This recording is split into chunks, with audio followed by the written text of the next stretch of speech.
It says in Genesis chapter 1, verse 1, "In the beginning, God created the heavens and the earth."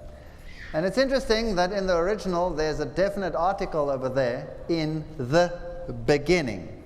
In the Hebrew mindset, when there is a definite article, we're talking about a definite beginning in terms of time. So here we have time coming into play. If you read John chapter 1, it says, "In the beginning was the Word, and the Word was with God, and the Word was God."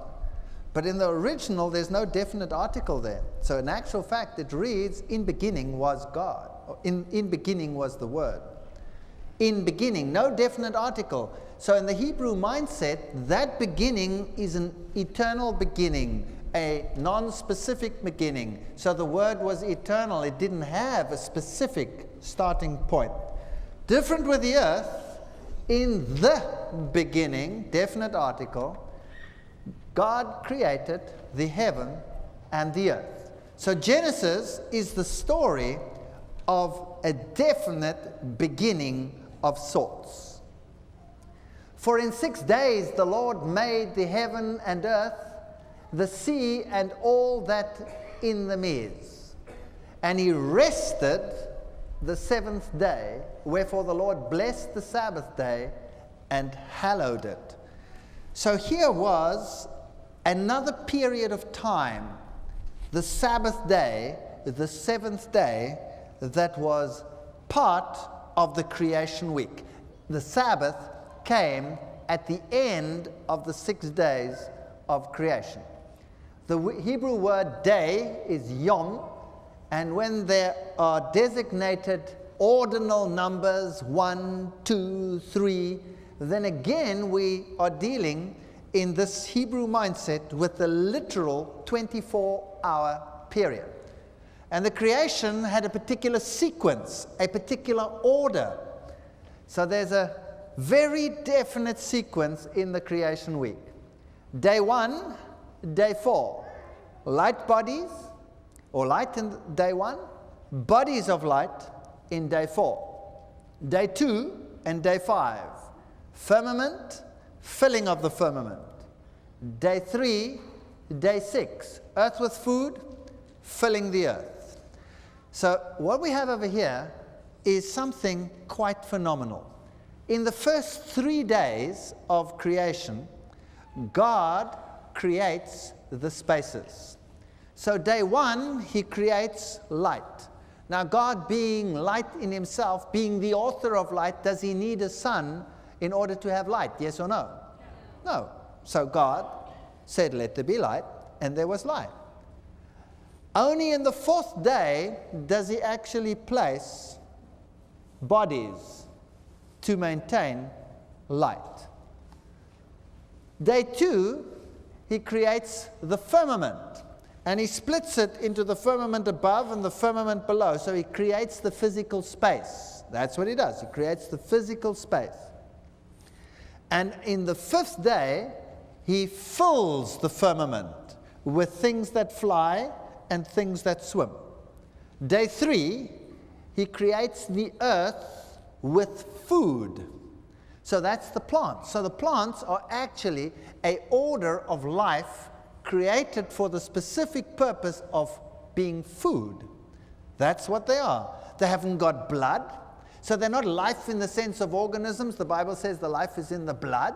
They haven't got blood. They haven't got nervous systems. They are food. So day 1, day 2, day 3, he creates the physical spaces. Day 4, day 5, day 6, he fills the physical spaces. Day 1, day 2, light.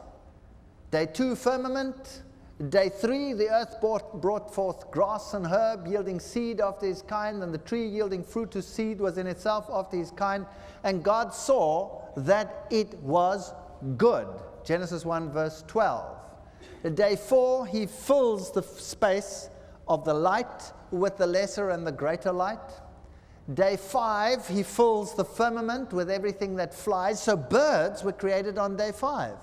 And anything that flies, like flying bats and probably insects and things that fly, were all created on day 5. And on day 5, everything that swims. So you have the fish, you have the whales, you have the seals, you have the porpoises, you have everything coming there on day 5.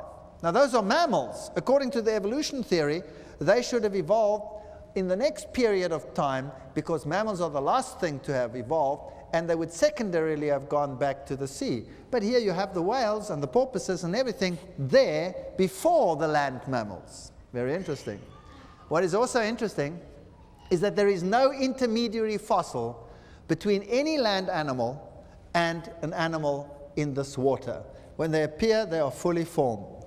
So, day 5, the firmament above, the atmosphere, the firmament below, the ocean, is filled. The physical space is filled.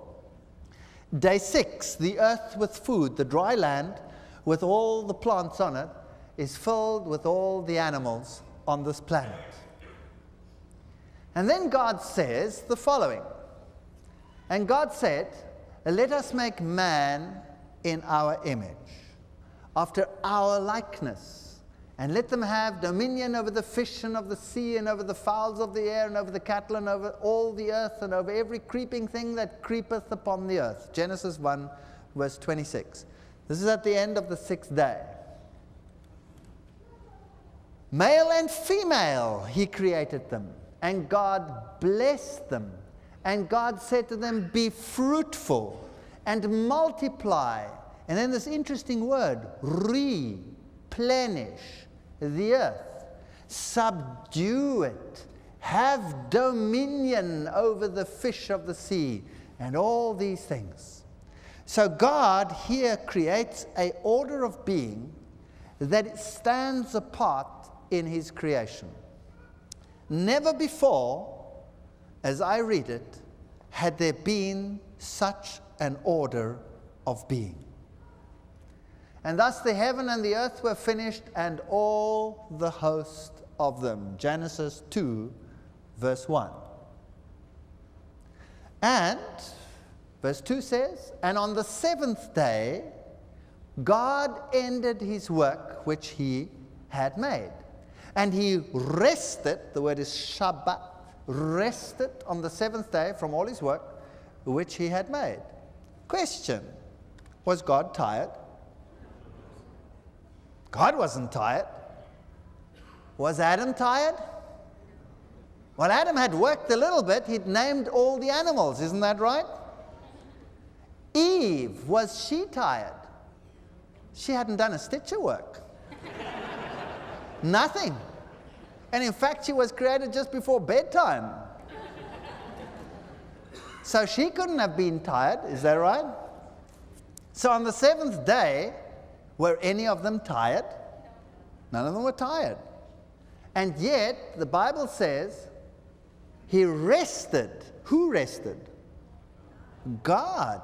My Bible says he never slumbers nor sleeps. He maintains all things with his powerful right hand. Nothing exists without him. We move and breathe and have our being in him. Doesn't he maintain us all the time? So he's never tired. So what is this rest all about? Day 1, day 2, day 3, he creates spaces. Day 3, day 4, day 5, day 4, day 5, day 6, he fills the spaces. And then he sets aside another space of time, the 7th day. And what is he going to fill it with? Because that's the order of creation. What is he going to fill it with? He fills it with himself. That's what the gift of the Sabbath is all about. Now, why was it necessary to fill a special portion of time set apart with himself, to have communication with his creation? The angels in heaven, before there was this creation, do you think they kept the Sabbath? I hear so many yeses. I would like to suggest no. The Sabbath was created for man, not man for the Sabbath. The Sabbath was created at the end of the creation week. It was created after man had been created. Is that right? It is the seventh day of the creation week. Angels always had access, unlimited access to God. But here was a new order of being, a totally different order of being. And God blessed the seventh day, and He sanctified it, because in it He had rested from all His work which God created and made. All His work. God rested from all His work. This is fascinating stuff. What was going on here? What was God in need of rest for? What was happening in this universe? Key questions. Who created? Why did He create?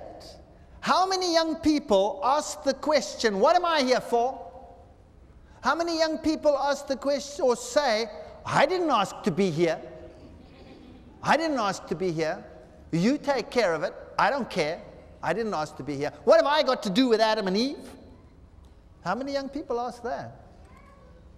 Why in 6 days? Why put in a sequence of time?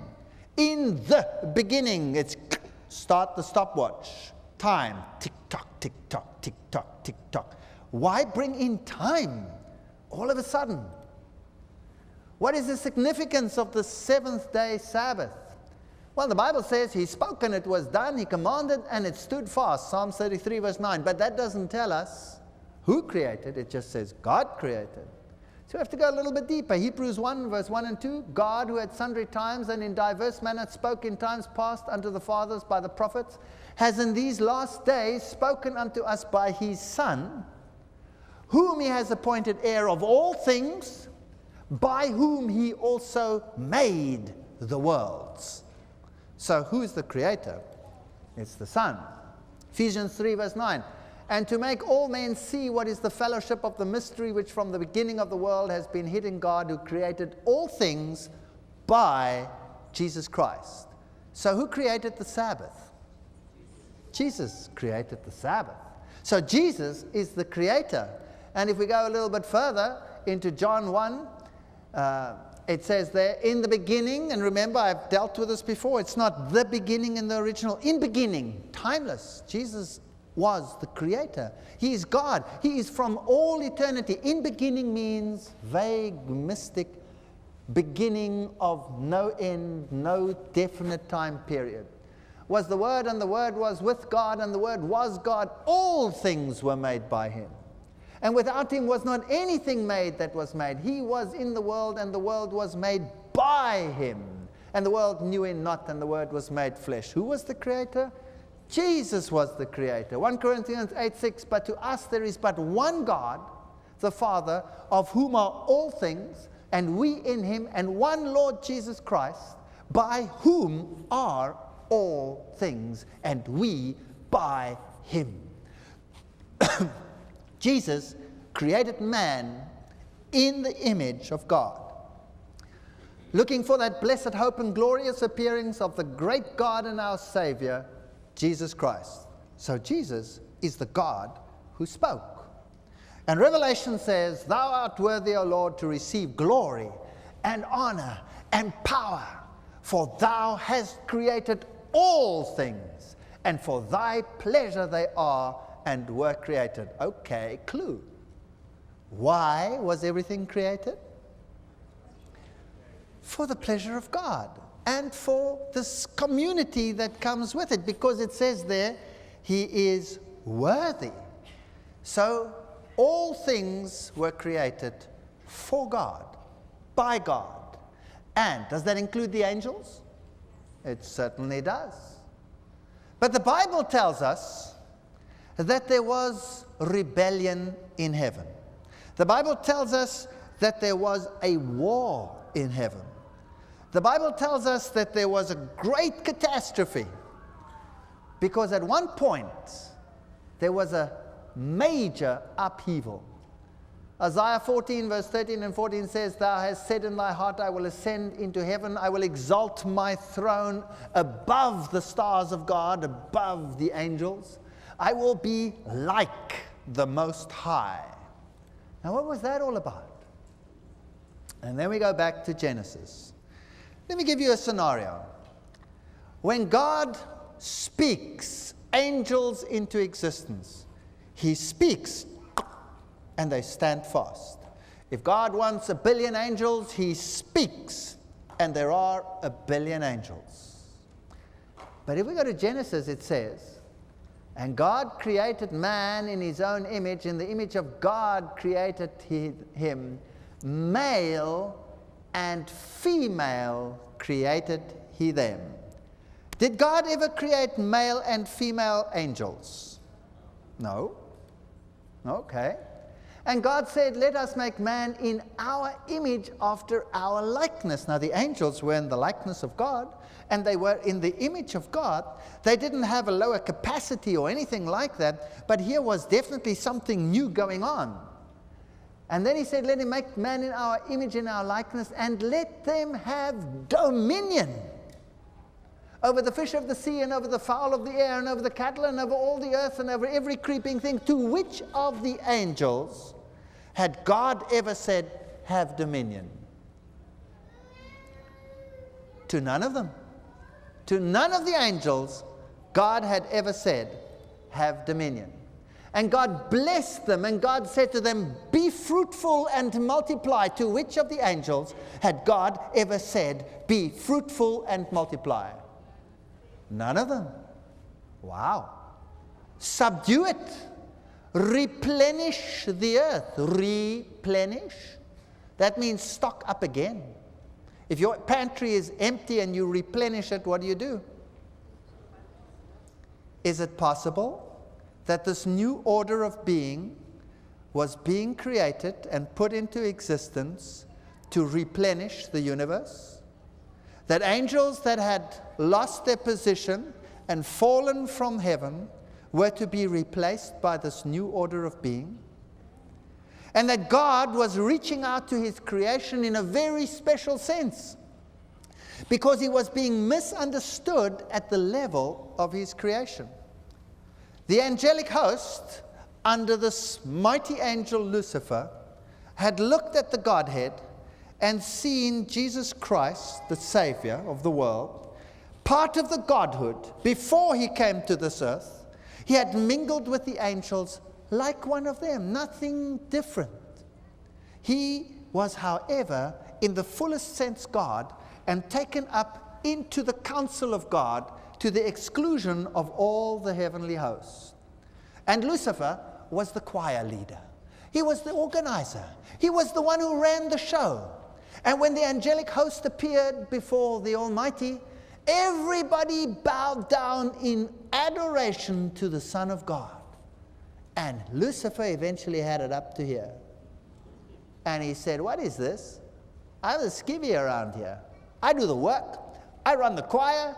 I organize everything. And everybody bows down to him. What's the difference between him and me? In the image, I look like him. I'm just like him. I can do what he can do, but he is taken into the counsel of the Godhood, and I am not. And what is more, everybody obeys, bow down, bow down, bow down. I've had it. I've had it up to here. I want to be like him. I see no difference. Isn't that what was happening? And he was saying to himself, now hang on a second. All these rules and regulations, there must be no other important being except God. And God, seeing this mindset developing, takes counsel and decides to create a new order of being to meet the greatest crisis this universe had ever had to face. God creates an order of being that would understand the mindset of God more than any creature that had ever been created by him. He was going to share his ultimate gift with this new creation, the capacity to bring forth life and the capacity to rule like a creator. That meant a totally new ballgame, a new planet, a new creative planet, where man would have the capacity to play out this role of a creative being. When you bring forth children, how much care do you place in their upbringing? Lots. Now, if your little kid grows up and starts playing with a ball and says, "Mom, I'm going to play on the highway with my ball," and you say to the child, "Nuh-uh, there's a rule around here. You don't play with a ball on the highway." And the child says, "Mom, you haven't seen how fast I am. I dodge those cars like nothing. I'm so fast, nothing's going to happen to me. I'm off to the highway." And Mom goes, "Excuse me, hello there. You're not going onto the highway, am too?"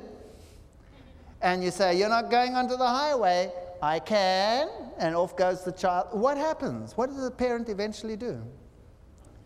Well, sorts out the top by modifying the bottom. Isn't that right? Is that correct or not? All right, why?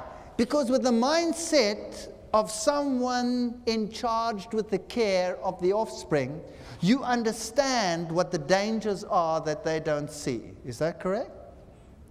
Now, God created his beings with the greatest gift that he could endow them with.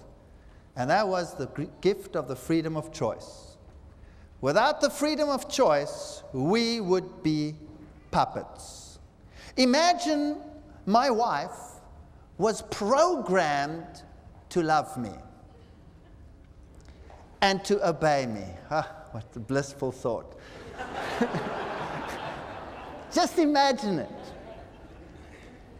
And for 50,000 years, there being no sin and no death and no nothing, every morning she gets up and says, "I love you." After 50,000 years, you would say, "Enough already, will you belt up?" But if she has freedom of choice, and with all my faults and all my mistakes, she still comes to me and says, "You know what? I still love you." Would I ever get tired of that? Never. Even if it went on for 50,000 years, I would never tire of that thought. Freedom of choice is the greatest gift that God has ever given his creation. We are not puppets. We are something special. But when God created it, he knew that things could go wrong. But he was prepared to carry the consequences himself. And so he said, "Be fruitful and multiply," which he had said to none of the angels. "Replenish the earth, replace that which has fallen. Subdue it, have dominion, rule like I rule." And Lucifer looked at this creation, and he knew what was happening. He knew God was doing something new. God was creating a being more in the image, in terms not of brain capacity or anything like that, but in terms of, wow, sharing the creative capacity of God, that he was awestruck. And he knew that this order of being was being created to expose his hypocrisy. And he knew that this order of being was going to one day be the means to put sin to an end, in a sense as well, because they would judge even angels. Doesn't the Bible say that man will judge angels? Because from the mindset of a creator, we would be able to see that. If you go to Psalms 8, it says there, "O Lord, our Lord, how excellent is thy name in all the earth, who has set thy glory above the heavens, and out of the mouth and babes and sucklings has ordained strength." Why? Because of thine enemies, that thou might still the enemy and the avenger. Whew. So human beings speaking about God are there to shut the mouth of the enemy. Who's the enemy? Satan. When I consider the heavens, the work of thy fingers, the moon, the stars which thou hast ordained. What is man that thou art mindful of him? And we've always read this like this. When I consider the greatness of the heavens, what is this man worm that you even bother with us? Isn't that right? Some afterthought, some creation down here, some side issue. Doesn't say that. It says, what is man? What is so important about man that the God of the universe is so mindful of him? Let's prove that. For thou hast made him a little lower than the angels. The word there in the original is Elohim, which is God. Thou hast made him a little lower than God. Some translations actually have it that way. And has crowned him with glory and honor. Does that sound like a worm? Something that's crowned with glory and honor, is it a worm? No. And has made him to have dominion over the works of thy hand, and has put all things under his feet. Does that sound like a worm? Here was a new order of being, something the universe had never experienced before. You are not worms. Lift up your heads. You are sons and daughters of God. All things under his feet. And then, unfortunately, because there was a crisis, again, there had to be a test. There had to be a test. So Genesis 2 verse 9 says, and out of the ground made the Lord grow every tree that is pleasant to the sight and good for food, the tree of life also in the midst of the garden, and the tree of the knowledge of good and evil. And God saw everything that he had made, and behold, it was very good, and the evening and the morning were, let me finish that for you, the sixth day. And on the seventh day, God ended his work which he had made, and he rested on the seventh day from all his work which he had made. And it says, and God blessed the seventh day, and he sanctified it, and he rested. Now let's go into this rest. The word there is Shabbat, to desist, to cease from work, to cease from your labor. And he said unto them, the Sabbath was made for man, not man for the Sabbath. In 6 days the Lord made the heavens, the earth, and on the seventh day he's rested, and he was refreshed. What does that mean? Well, the Hebrew there is nafash. Let's see what it means. Let's go to the Strong's Concordance. It says there, to breathe, to pass, to be breathed upon, refresh. Now, what's all this breathing bit about? When did God breathe the breath of life into them? On the sixth day. So what was he breathing here? What was God doing on the seventh day that he breathed? Even these may forget, but I will not forget you. Behold, I have inscribed you on the palms of my hands. Isaiah 49. Let me give you a scenario. Here is this new creation. It's going to be a creative being. It's going to work like God in the sense that it has control and management of a universe-type setup. It is also a creative being. There's not a human being that's not creative, that doesn't want to do things that are creative. Much more in the image in terms of the creator aspect, not in terms of the greatness thereof or mental capacity or any one of those, just in terms of the mindset of a creator, this new being. And this new being is here for a purpose. God is going to prove to the universe through this being that if you think like a creator, then his government is actually fair. You must have rules, you must have boundaries, and you must have certain conditions in order to be happy. The devil says, no, I don't need rules, I don't need boundaries, I don't need certain conditions, and I hate what you have created over there, especially this reproduction business, because that's going to replace me. And he says, and what you're going to do? You're going to make yourself great in front of them, and what about me? If I could tell you what I really think about you, and if I could inform Adam and Eve, they would never serve you. God says, okay, there'll be a test. You can access them at the tree of the knowledge of good and evil. By the way, was the Sabbath a test of obedience in Eden? Yes or no? I hear a bit of both. The answer is no. Never was it a test of obedience in Eden. What was the test of obedience in Eden? The tree. That was the test of obedience, the tree. In fact, you couldn't have kept Adam and Eve away from that first Sabbath with 10 wild horses. Do you believe me? All right, let's assume. All right, I'm going to put you on a spot, men. Who of you has been in love? And if you're sitting next to your wife, you better put your hands up or else you're going to get clobbered. All right, so very many here have been in love. All right, let's clobber you again. How many of you are still in love? All right, great. But you remember that first love? That first time you met? Can you imagine that shaking feeling in the boots, that one that you don't really know what to say, so you say nothing? Do you remember that one? Or whatever you say comes out wrong anyway, so you don't say anything? Now imagine this. You have this love of your life. You've met this love of your life.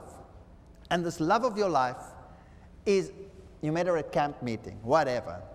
And off she goes to her respective city. And then one day, you get a telephone call. Are you excited when you get the telephone call? Sure, a telephone call is great. Is it as good as the real thing, though? No. All right. And then a friend comes to visit, and a friend says, hey, I've got news for you from so-and-so. She says so-and-so and so. Is that exciting? Sure. Is it as good as the real thing? Nope. So the telephone call is prayer. And the friend coming to visit is an angel, telling you about the Creator. God says to the devil, okay, I will give them space to do what they like. In the cool of the day, like you can also meet in the day with them at the trees and what have you. And on the Sabbath, I have set aside time for them.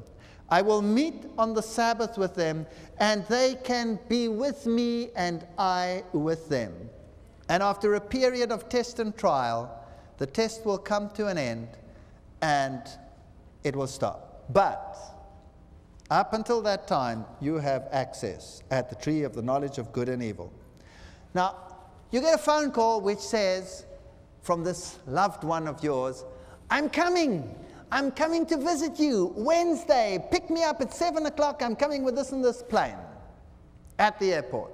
What time are you up to fetch her? You're up long before there, and you're at the airport grumbling that the airplane is on time, right? Why doesn't it come early?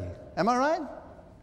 And this individual comes off the airplane, and you rush towards each other, and you grab each other, and you both have the same feeling for each other, and you look in each other's eyes, and you say, it's worth it. That's what God did on the Sabbath. He took his new creation, and he knew he was going to die because of them. But he looked at them and he said, he breathed, it's worth it. That's what the Sabbath is about. It is about a love relationship with God, filling that space of time with God. Now imagine, she says, I will arrive at 7 o'clock on Wednesday, and you say, no, it's okay, I'll pick you up on Thursday. Does that make any sense? Doesn't make much sense at all.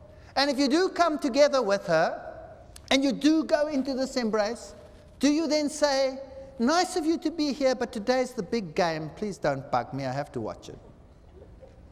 Do you do it or not?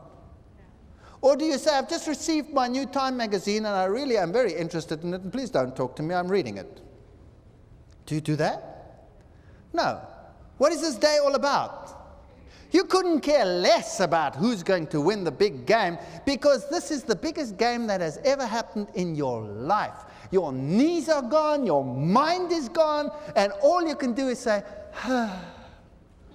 Isn't that right? That's the Sabbath. You must call the Sabbath a delight, and the Lord's day honorable.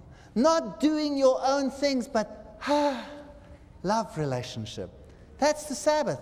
Not sleeping and saying, oh, I've got to pick up this girl. She's arriving at 7. I wish I could sleep another hour. Can't we postpone this? No. Up, off. That's what you do on the Sabbath day. When Jesus looked at his creation, he knew that he would find ultimate rest from what? From the war in his universe. When he looked at this couple and he went, it's worth it. And if I am lifted from the earth, I will draw all to myself. He created them with the capacity to choose. Thank God for that. I would hate to serve God because I had no choice. I want to serve him because I want to. No wonder this one was so angry.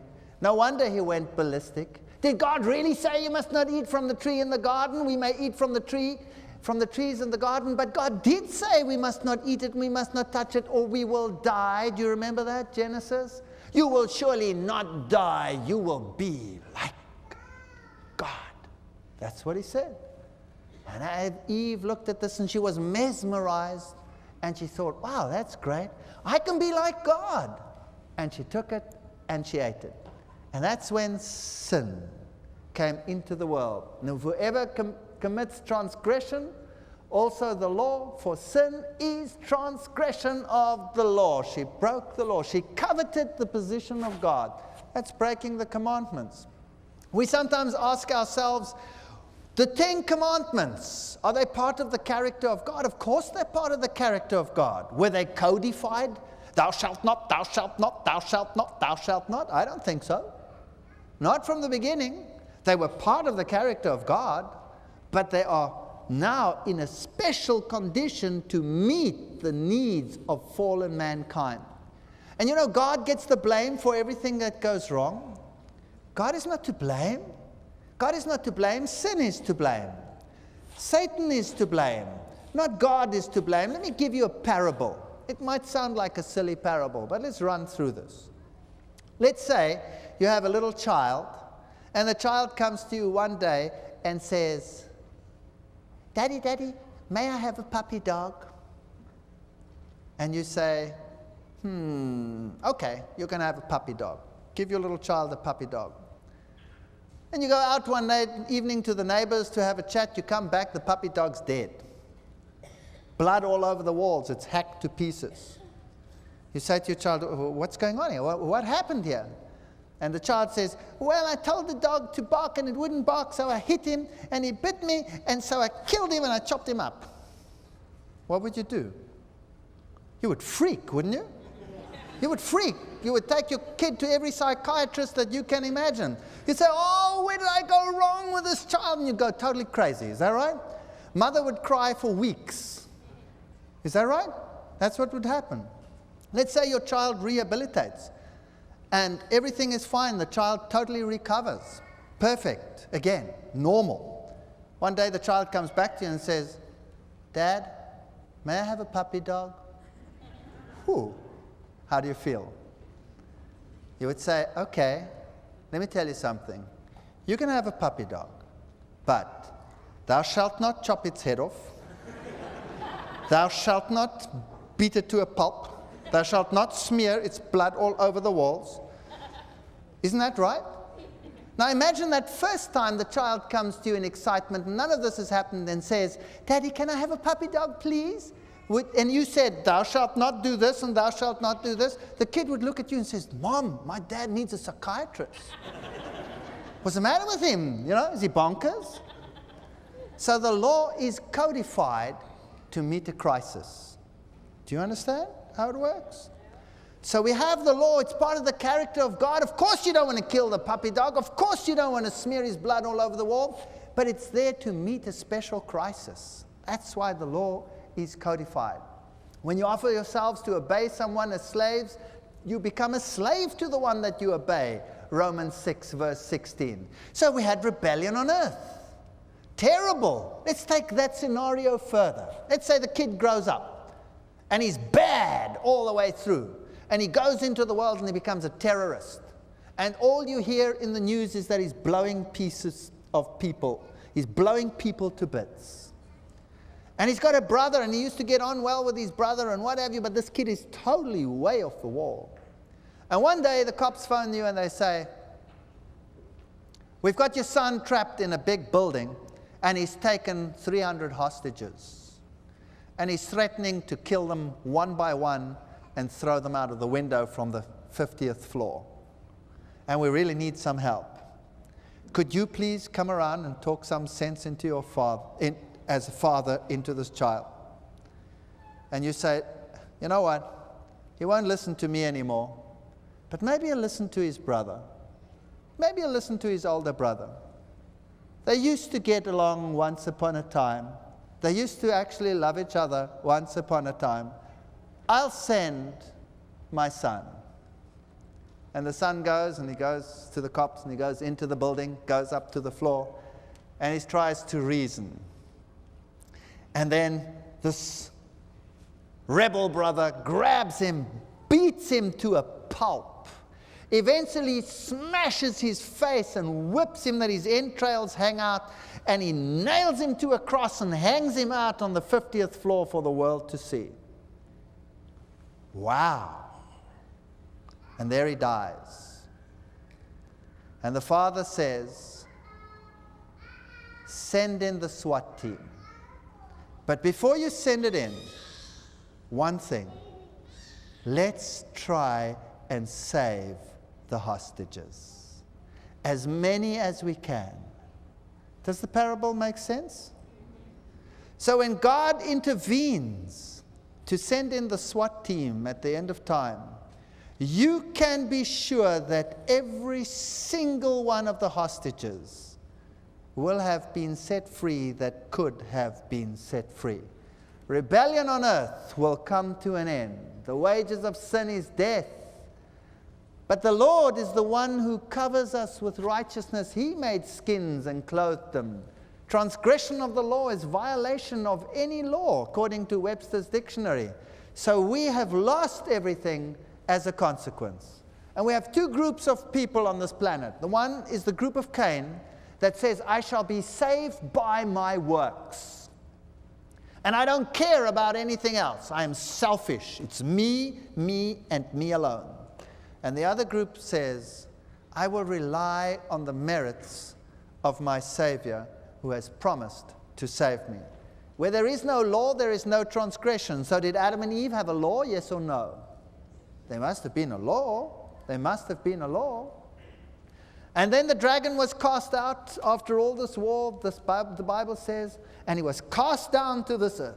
And here he is, angry, having taken the world hostage, and the Lord destroys the planet before the final hostages are also destroyed. So we have a flood. And then he calls a new one, Abraham. And Abraham kept his commandments and his statutes and his laws, it says in Genesis 26. And then again the law codified is given to Moses. Don't read the 10 commandments, thou shalt not kill, thou shalt not bring false testimony, thou shalt not commit adultery. No, don't read the law like that. If you are converted to Christ, you must read the law, thou shalt not commit adultery. Thou shalt not kill, won't even come into your head. Thou shalt not steal, no, never. Do you understand? It's not a thou shalt not, it's what shall be your mindset if you love God. The works of his hands are verily and judgment, and his commandments are sure, and the Lord is compassionate, and he's kind, and he's long-suffering. These are the attributes of God. And he maintains love to thousands. So what is our duty now?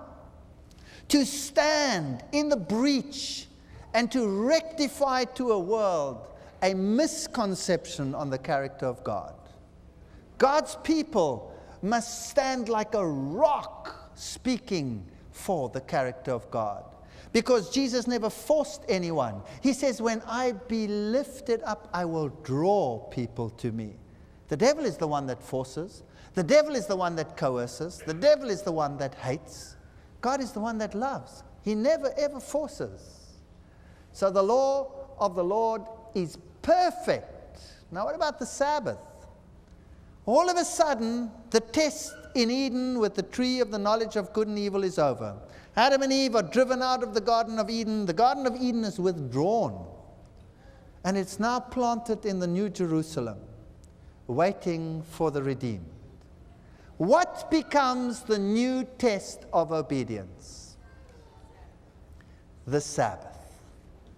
Remember the Sabbath. What does that mean? Remember how we were in the beginning. How many couples, after a couple of years of marriage, get to this point where the one says to the other, what has happened to us? Remember what it was like when we loved each other. Isn't that right? And the Sabbath, God calls his people and he says, let us be refreshed together again. Let us feel that first love. The Sabbath is not a commandment of thou shalt. It's a commandment of think upon these things. Remember what God is all about. Remember that he rested, nafash, that he was confederate, wanted to be together with us. So the Sabbath becomes a sign that God is the one who sanctifies.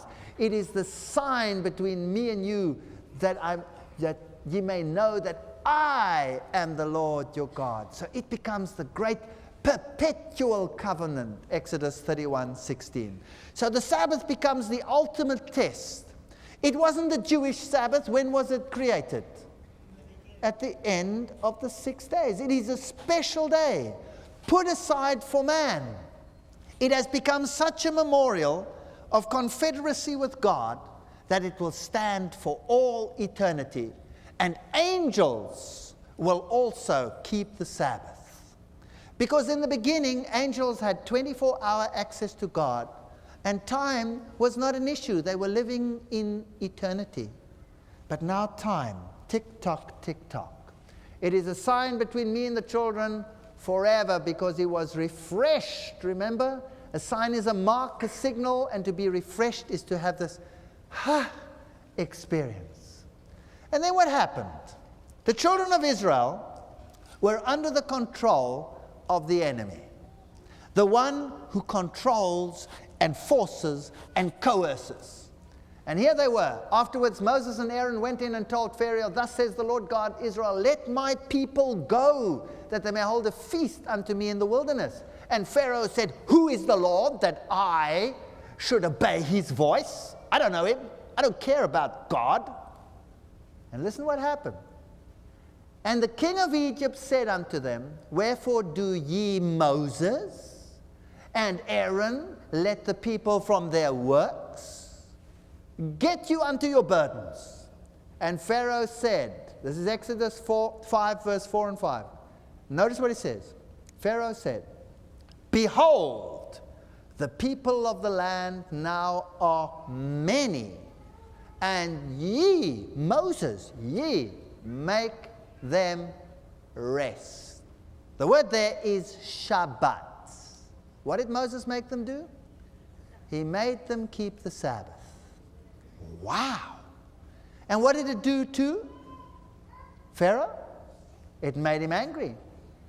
He said, double their burdens. They will not keep the Sabbath. So what did he do? He created a law which says, thou shalt not keep the Sabbath day, and I will force you not to keep the Sabbath day. And so God's people no longer were free to keep the Sabbath and show which one they choose for allegiance. So there was a Sabbath law. And when God's people cannot be obedient according to their choice, God intervenes. It's the same word as is used in the Genesis account. And God intervenes and he destroys the enemy. And he brought his people out with joy, and he gave them the land of the heathens as an inheritance, that they may observe his statutes and keep his laws. Praise ye the Lord. So when God intervenes, you must know that it is because the enemy has prevented honor and glory to God. And the Sabbath is a sign. And long before, while they were still walking towards Mount Sinai, he gave this interesting test. And each day you will gather the manna. We read all about this in Exodus 16. 6 days you are to gather it, but the seventh day, the Sabbath, there will not be any. Bear in mind that the Lord gave you the Sabbath. And that is why on the sixth day he gives you bread for 2 days. So God created a miracle. Exodus 16:26 says, 6 days you shall gather it, but on the seventh day there shall be none. So the Sabbath is brought out again in all its glory. Sabbath was created in Eden.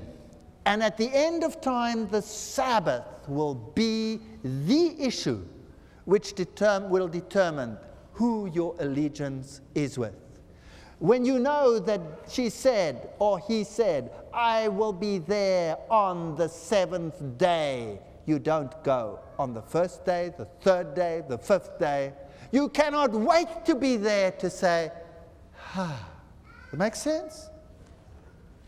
Turn your foot from the Sabbath, not doing your own pleasure. Why does the Bible have so few commands as to how to keep the Sabbath? Very few. It says, do not miss out on the assembly of the saints.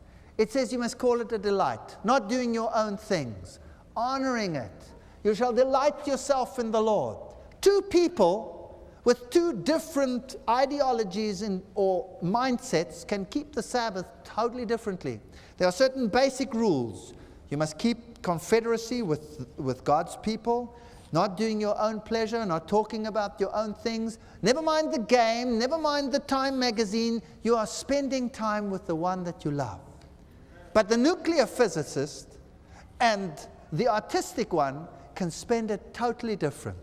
And we must not judge each other as we often do and say, I wonder whether that is lawful on the Sabbath. I wonder whether that is lawful on the Sabbath. You know, the one likes birds, the other one likes fish. You know the old argument? We're all different. But there are certain guidelines. The sons of the strangers, everybody, says the Bible, who will keep my Sabbath will come to my holy mountain. So the Sabbath is a day of rest. It is a day of blessing. It is a day of peace. It's a sign. It's a memorial to creation. It's a symbol of sanctification. It's a hallowed day.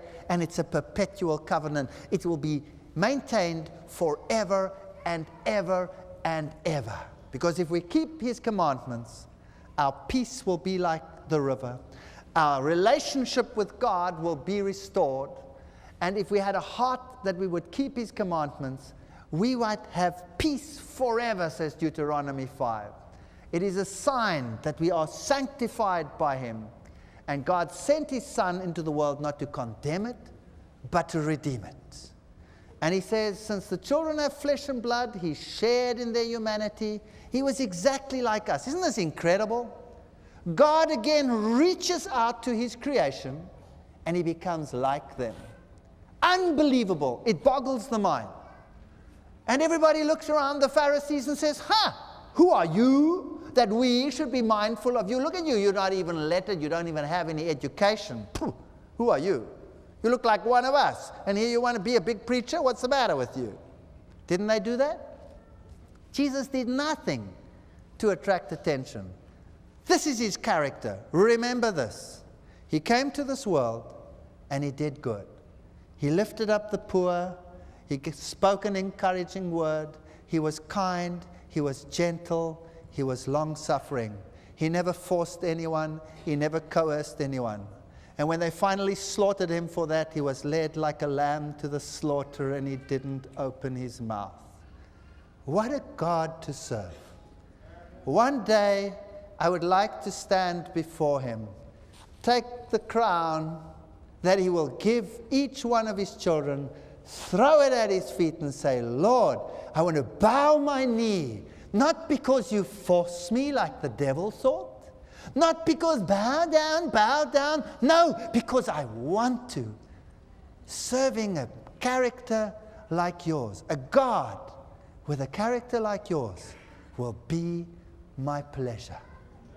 That is the mindset that we have to tell the world. Jesus never came to destroy the law, Matthew 5:17. Till heaven and earth pass, it will always be there. It is easier for heaven and earth to pass away than one stroke of a pen to fall out of the law. Jesus kept his Father's commandments because that's the only way we will ever have peace on this planet. And we are saved by grace, not by doing his will. We are saved because he saved us, and we do his will because we want to. It's the only logical way for the universe. Do we make void the law through faith? Of course not. What happens to the devil? One day, God will send in the SWAT team. When every single captive that possibly wants to be saved will be set free. It will be a sad situation because many will join the terrorists, but God says, I will destroy thee, O covering cherub. Therefore I will bring forth a fire in the midst of thee, and it shall devour thee, and I will bring thee to ashes upon the earth. God will send in the SWAT team. But those who love his commandments and obey him will know that they are not burdensome, and we know that Jesus will help us. I will help thee, I will uphold thee with my right hand of my righteousness. Let us represent the character of God to a fallen world. Let us change the mindset of the youth. I did not come here. I didn't ask to be here. Let us tell them who they are. Sons and daughters of God. Created in the image of God. Created to even take the place of angels. And let us stand for what is right. Let us not listen to the voice which says, I will pervert the Sabbath.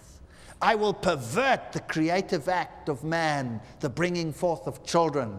I will pervert the marriage relationship. I will destroy it. Those are the two pet hates that he has, because both of them reveal his character in relation to the character of God. Let us go back to the Bible. Let's ask the Lord prayerfully to show us what the real intention for the creation of man was, so that we can lift our heads and say, this is our God. We have waited for him. Amen.